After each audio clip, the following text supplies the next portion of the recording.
자, 한 주간의 이슈 자세히 좀 알아보도록 하겠습니다. 네, 이현종 의원님 계속 함께 하시고요. 노영희 변호사, 하재근 문화평론가 새로 나오셨습니다. 안녕하십니까? 어서 오십시오. 안녕하세요. 자, 첫 번째 주제부터 볼까요? 변호사들 저 아닙니다. 지금 변호사, 노영희 변호사님이 얘기를 해주셨죠. 지금 한 변호사가 소속 로펌야위에서 퇴사 여직원을 성폭행하려 했다는 주장이 지금 나오고 있거든요. 네, 사실 좀 말을 하기 난감하기도 합니다만은 그래요? 그 이미 로펌에서 퇴사한 A라고 하는 여성분이 그 로펌에서 주최한 야유회에 참석을 했다가 그날 저녁에 그 술을 마신 변호사로부터 펜션에서 성폭행을 당하려 뻔했다, 이제 이런 주장이었거든요. 여기에 대해서 사실은 얘기가 좀 엇갈리고 있습니다. 왜냐하면 펜션 내부에서 찍힌 CCTV를 보면 성폭행한 것으로 지금 보이긴 보이는데, 아, 내부에 CCTV가? 네, 내부에 CCTV가 있다고 지금 하더라고요. 그런데 그 당시에 이제 같이 있었던 목격자들 얘기는 이미 그 전에 그 이 여성분에 대한 신체적 접촉을 변호사가 시도를 했었었고, 거기에 대해서 여성분이 뭐 아무런 그런 저항을 하지 않았기 때문에 그거는 남녀관계를 우리는 사실 볼 수밖에 없지 않느냐라는 취지로 대답을 했습니다. 그래서 이 피해자는 이건 2차 가해다 나에 대한 이런 얘기를 지금 하고 있고요. 결론적으로는 그 변호사도 사실은 직위 해제가 되었고 이 여성분은 이제 고소를 했는데 그 변호사분은 처음에 고소하기 전에는 잘못을 인정하는 취지로 연락을 했다가 다만 이제 고소가 되고 나니까 입장을 완전히 바꿨다, 또 이런 얘기 하고 있습니다. 이 제2 변호사로 알려진 이 분의 또 입장도 있을 것 같거든요. 네, 그러니까 이제 그 변호사가 처음에 로펌 측에 해명을 했다는 거죠. 해명을 하면서 남녀관계라는 취지로 이게 뭐 성폭행 미수 그런 차원이 아니라 남녀 사이에 있을 수 있는 일이고 그 여성 쪽이 처음부터 반항을 안 하지 않았느냐, 이런 식으로 해명을 했다고 하는데, 그러니까 문제가 방금도 잠깐 말씀하셨지만 이 사태가 불거진 직후에 그 변호사가 여성한테 마치 자신의 잘못을 인정하는 듯이 메시지를 보냈다는 거죠. 그 메시지가 남아 있는데 그렇다면 이 변호사도 이 문제를 인정하는 거 아니냐. 그런데 이 여성이 이 문제를 고소하고 공론화하니까 이 변호사가 입장을 바꿔가지고 이제는 그 사실을 부정하면서 자신한테 또 다른 증거가 있다, 이렇게 말을 하고 있어서 이 변호사가 가지고 있다는 증거가 뭔지 이거를 봐야 우리가 이 사태의 전모를 조금 이해할 수 있을 것 같은데 그 증거의 내용은 지금 나오지 않았습니다. 근데 이게 지금 사건이 어떻게 되는지 진상이 완전히 다 나오지 않아서 판단하기는 좀 이를 수도 있습니다만은 이게 법률적으로 일단 고소를 했기 때문에 이게 재판에 가야 되는 상황이잖아요. 그러니까 검찰에서 먼저 수사를 해보고 그 양측의 주장이나 증거들을 종합해서 기소를 할 것인지 말 것인지를 결정하는 게 하나가 있어요. 그래서 여기에서 만약에 기소해야 되겠다라고 판단이 되면 재판이 가는 건데 아직까지는 지금 수사 단계에 있는 것으로 지금 보여지고요.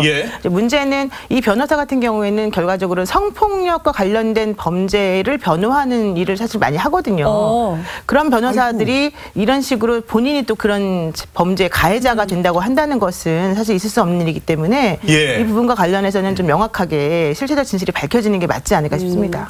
이렇게 이 사건이 알려지면서 제2 변호사다라고 기사가 나오니까는 그러면은 제2 변호사가 누굴까? 방송에 많이 나오는 제2 변호사가 누구야? 하면서 또 네티즌들이 찾기 시작했거든요. 제이가 많잖아요. 장, 조, 뭐 정, 뭐 많이 있거든요. 참 저도 난감합니다. 이게 참 이게 같이 이제 뭐 이제 방송에 이제 보다가 사실 이제 이 제이라는 어제 저도 사실 이 뉴스를 보고 이게 도대체 누굴까라고 이제 했더니 사실 이제 많은 분들이 또 이게 이 인터넷에서 이제 그동안 방송에 많이 출연했던 제이라는 성을 가진 분들은 이제 그 사람이다 해서 사실은 이제 2차 피해도 많았던 것 같아요. 본인이 아닌데 지금 사실은 이 문제가 거론이 되는 바람에 그래서 아마 이제 다 관련된 그 변호사분들이 아 이거 저는 아닙니다라고 이제 지금 다 이름을 올리고 있어요. 그래서 이제 본인들 아니라고 이야기를 하고 있고 그 현재로서는 이제 뭐 지금 나오시는 그 장천 변호사 같은 경우 저 절대 아닙니다. 제이니까. 네, 그리고 또 뭐 다른 변호사분들 그 이제 제이라는 이니셜을 가진 성을 가진 분들 조대진 변호사도 아니라고 그랬군요. 아니다라고. 왜냐하면 이제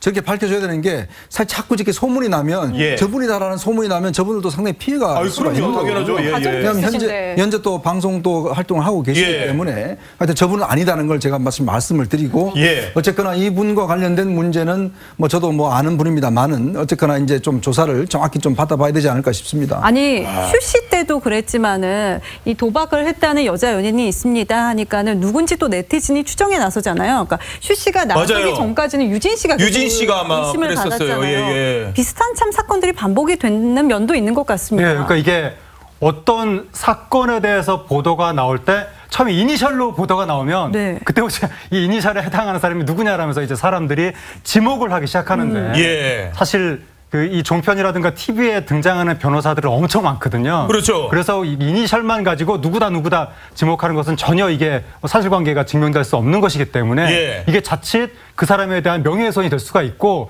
한 번 지목이 되면 나중에 해명을 해도 지목됐던 글만 인터넷에 이렇게 돌고 그거 돌아다닌다니까요. 두고두고 야, 이 사람 혹시 옛날에 성범죄 의혹이 연루됐던 거 아니야?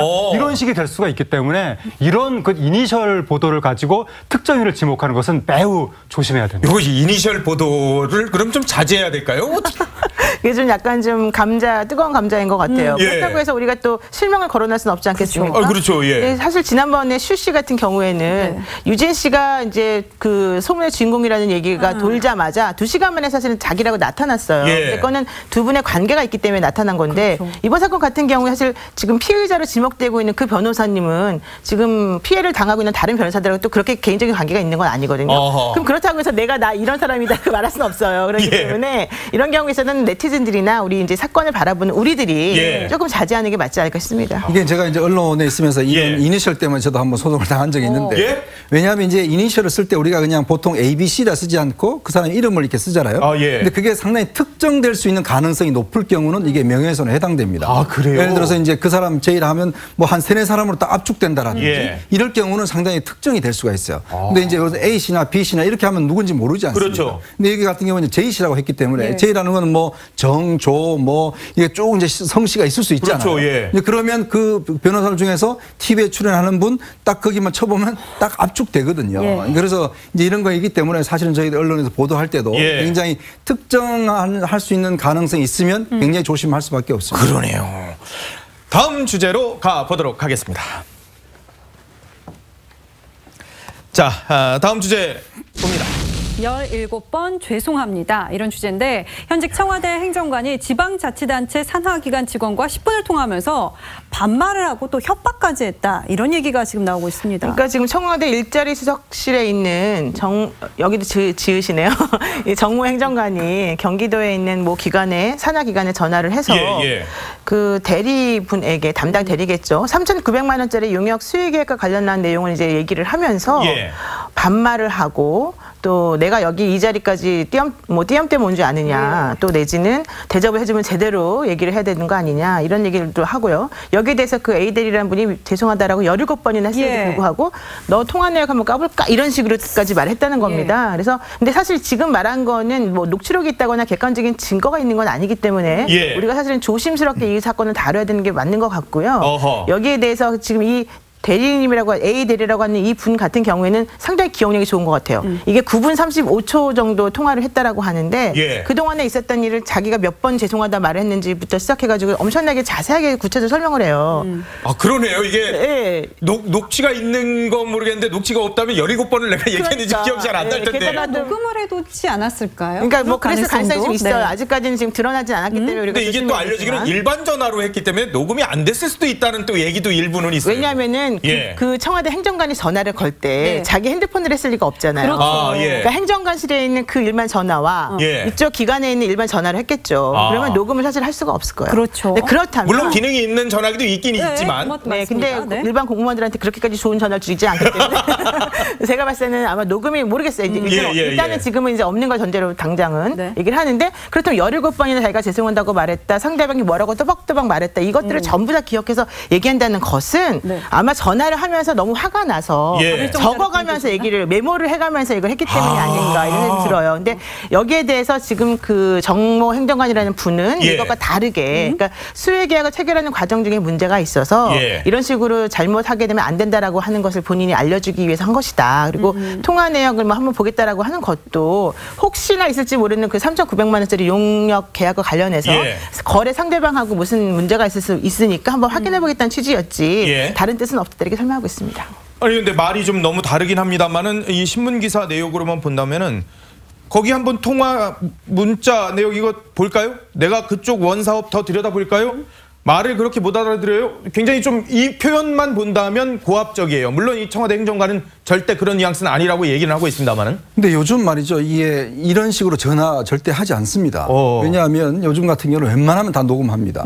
예. 네, 왜냐하면 이게 사실은 이제 어떤 상급기관, 즉 청와대와의 어떤 전화 내용이지 않습니까? 예.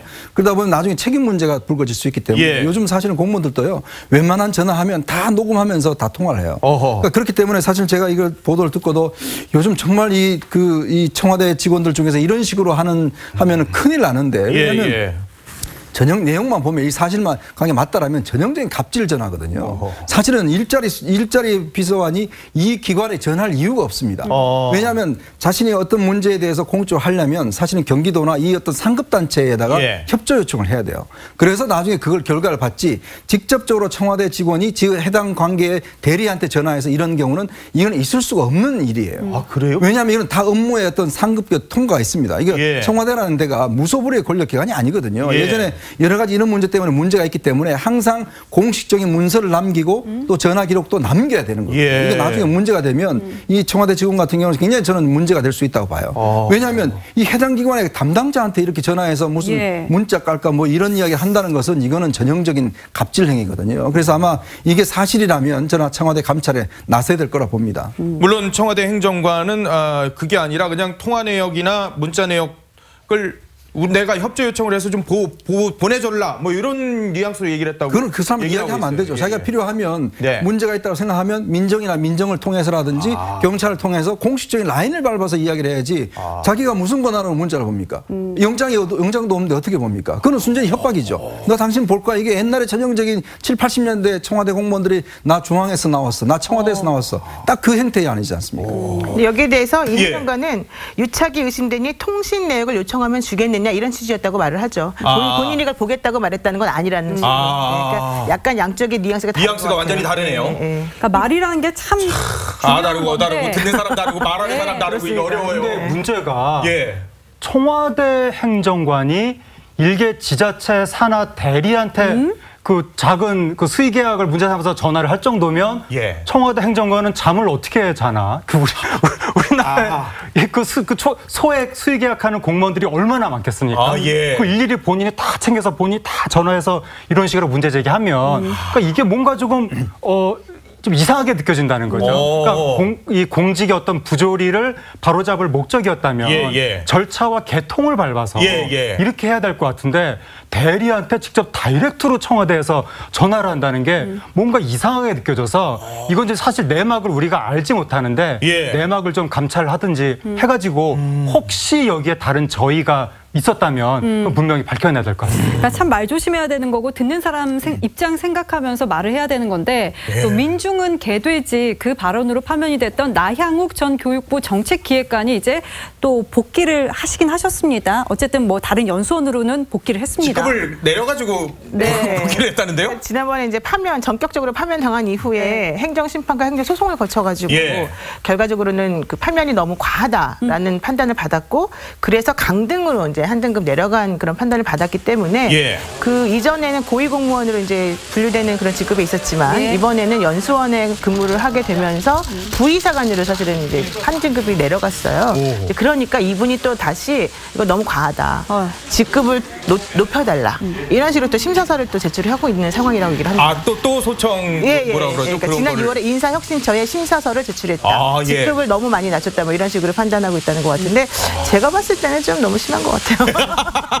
심하다는 거는 심사서를 제출한 거예요? 아니면 직급을 너무 깎은 거예요? 아니 무슨 직급 더 깎아야죠. 근데 문제는 이분도 강등이라고 하는 건 물론 좀 높은 수위의 처벌이긴 하지만 그런데 불구하고 본인이 그동안 했던 것하고 비교해 보게 되면 좀 자중하는 게 맞지 않을까 싶습니다. 자, 이 나향욱 전 교육부 정책기획관 어떤 해명을 했었는지 한번 들어보도록 하겠습니다.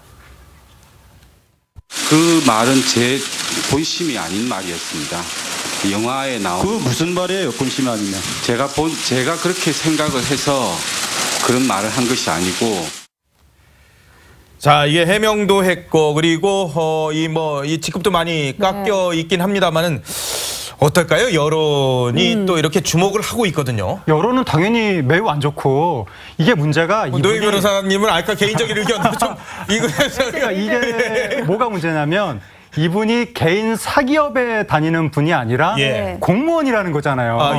국민이 월급을 주고 있잖아요, 지금. 근데 국민을 무시하는 발언을 한 거잖아요. 국민은 무시는 무시대로 당했는데 내가 이분한테 월급을 드려야 되는 건가? 나 먹고 살기도 힘든데 국민이 세금을 내가지고 이분한테 월급이 가는 것이니까 이게 지금 대한민국 국민이 공무원들한테 이 정도의 대접을 받아도 되는 것인가? 거기에 대한 의문이 있는 것이기 때문에 그러니까 일반 국민들이라든가 네티즌의 여론은 이런 분은 공무원으로 인정할 수 없다.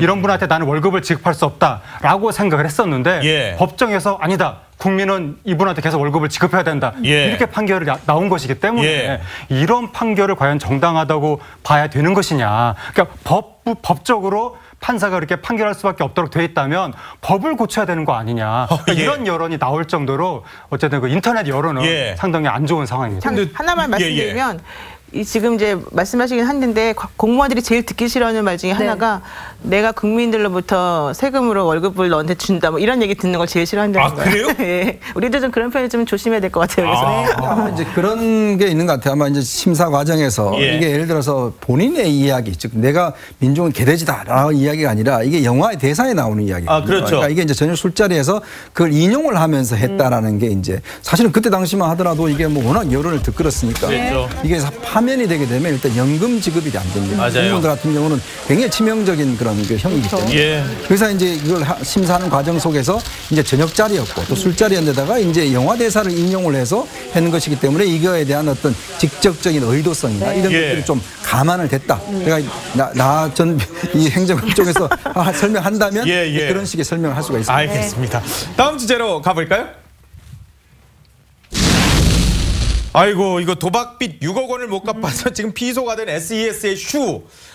근데 도박빚은 고소인들한테 작업을 당한 거나 다름없다라고 주장을 해서 또 고소인 측이 반발을 하는 그런 상황까지 나오고 있는데 일단 한번 고소인 측의 얘기 들어보도록 하겠습니다.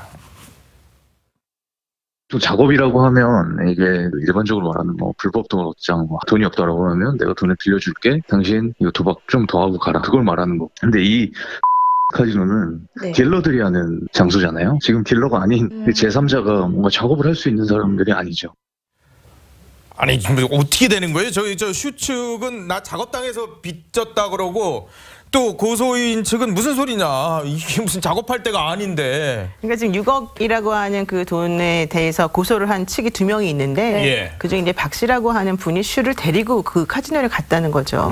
가서 3억 5천만 원을 빌려주면서 도박을 하게 했기 때문에 이게 소위 말하는 꽁지한테 당한 게 아니냐 이런 얘기를 지금 슈 측에서 하니까 그 반대 측에 있는 이제 고소인 측 대리인이 그 관광 호텔에서 카지노를 합법적으로 운영하고 있는 곳에서 어떻게 꽁지가 있을 수 있느냐. 그런 건 아니다. 이제 이런 식으로 지금 반대되는 말을 하고 있어요. 근데 제가 봤을 때는 슈 측의 주장이 맞다라고 하면 사실은 슈 측이 피해자가 되기 때문에 오히려 그 돈이라고 하는 것은 사실 안 갚아도 될 가능성도 좀 생길 수도 있어요. 그래서 그런 부분 때문에 지금 첨예하게 이 부분을 좀 다투고 있는 게 아닌가라는 생각이 좀 듭니다.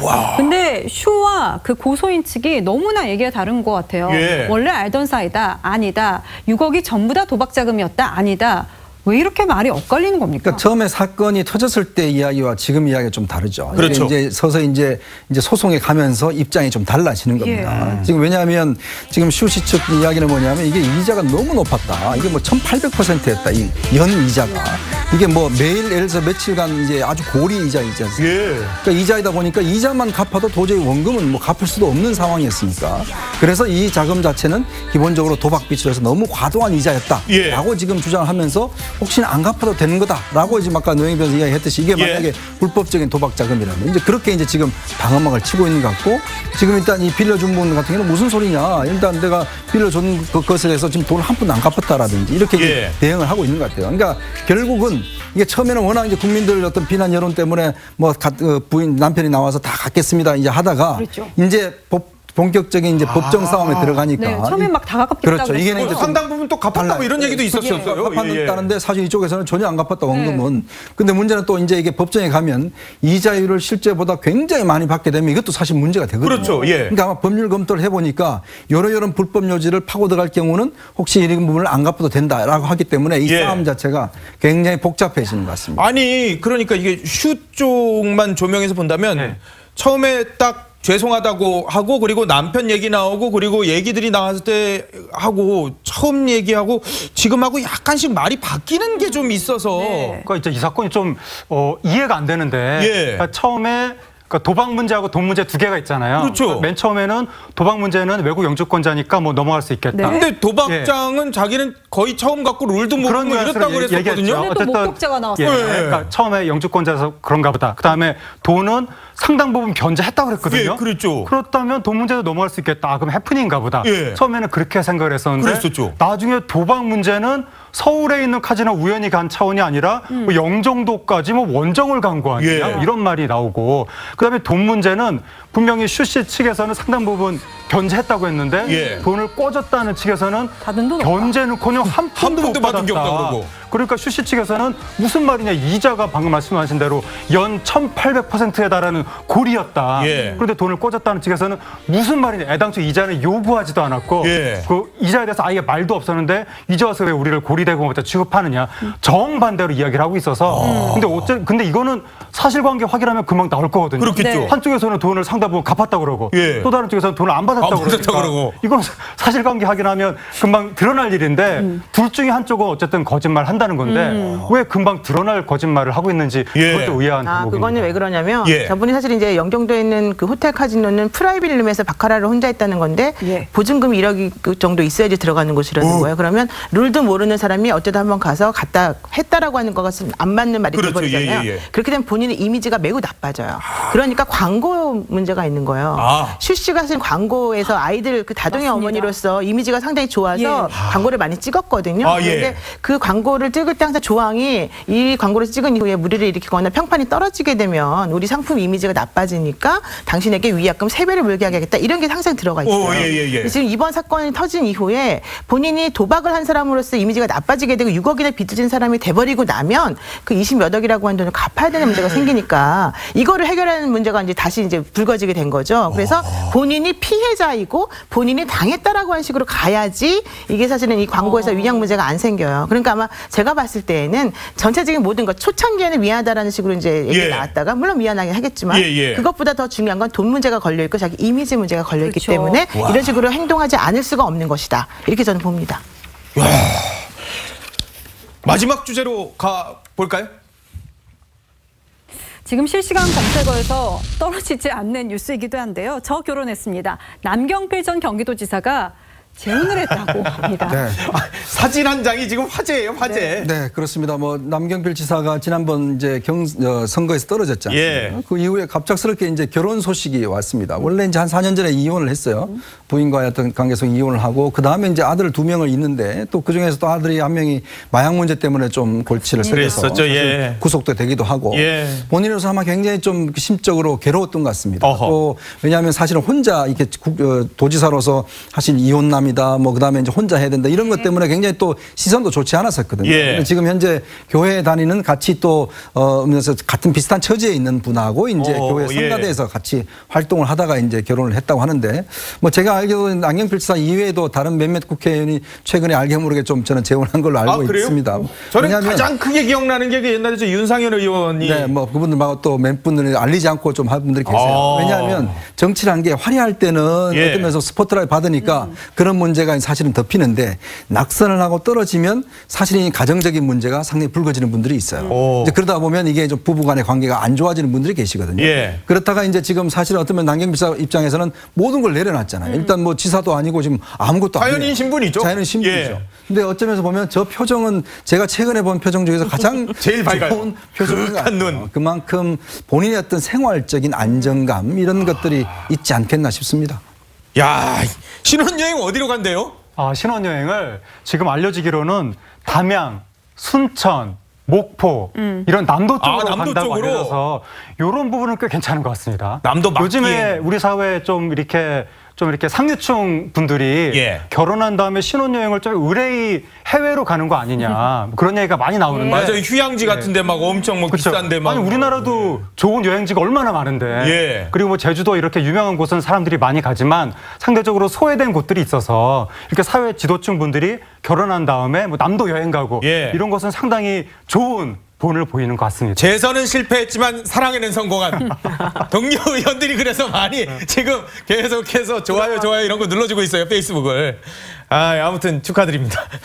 세 분과 함께 말씀 나눠봤습니다. 고맙습니다. 고맙습니다. 감사합니다.